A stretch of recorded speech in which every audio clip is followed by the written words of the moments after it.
भारतीय मूल की अमेरिकी अंतरिक्ष यात्री सुनीता विलियम्स ने 9 महीने अंतरिक्ष में बिताने के बाद 18 मार्च को घर वापसी की थी।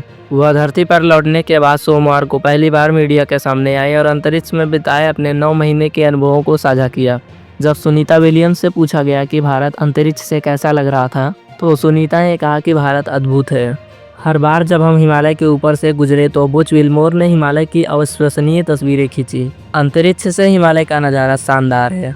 हमें ऐसा लगता था जैसे लहरें उठ रही हों और भारत में नीचे की ओर बह रही हों। भारत के बहुत रंग हैं। जब आप पूरब से पश्चिम की तरफ जाते हैं तो वहाँ के तटों पर मौजूद मछली पकड़ने वाली नावों का बेड़ा गुजरात और मुंबई के आने का संकेत दे देता है। दिन में हिमालय को देखना अद्भुत था। भारत में बड़े शहरों से लेकर छोटे शहरों तक लाइट्स का नेटवर्क दिखता है जो रात में अविश्वसनीय लगता है। उन्होंने कहा कि वह निश्चित तौर पर अपने पिता के देश भारत आएंगी।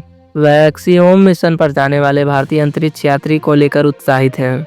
मैं उम्मीद करती हूँ कि मैं उनसे किसी समय मिल सकूं और हम भारत में ज़्यादा से ज़्यादा लोगों के साथ अपना अनुभव साझा कर सकें। भारत महान देश और अद्भुत लोकतंत्र है जो स्पेस में अपनी जगह बनाना चाह रहा है। हम इसका हिस्सा बनकर भारत की मदद करना चाहेंगे। उन्होंने बताया, जब हम धरती पर आए थे तो हमारे पैर लड़खड़ाने लगे थे, लेकिन कुछ घंटों के भीतर ही बदलाव नजर आने लगते हैं। इंसान का दिमाग आसपास की चीजों को समझने लगता है। विलियम्स ने बताया कि उन्होंने 18 मार्च को जब 9 महीने के बाद पहली बार धरती पर कदम रखा तो वह सबसे पहले अपने पति और पालतू कुत्तों से मिलना चाहती थी। हमें धरती पर लौटे हुए लगभग 2 हफ्ते हो गए हैं। अब हमसे पूछा जा रहा है कि हम क्या कर रहे हैं, तो बता दूं कि हम नई चुनौतियों के लिए तैयारी कर रहे हैं, नए मिशन की तैयारी कर रहे हैं। मैं कल ही 3 मील दौड़ी हूँ तो अपना पीठ तो थपथपा ही सकती हूँ।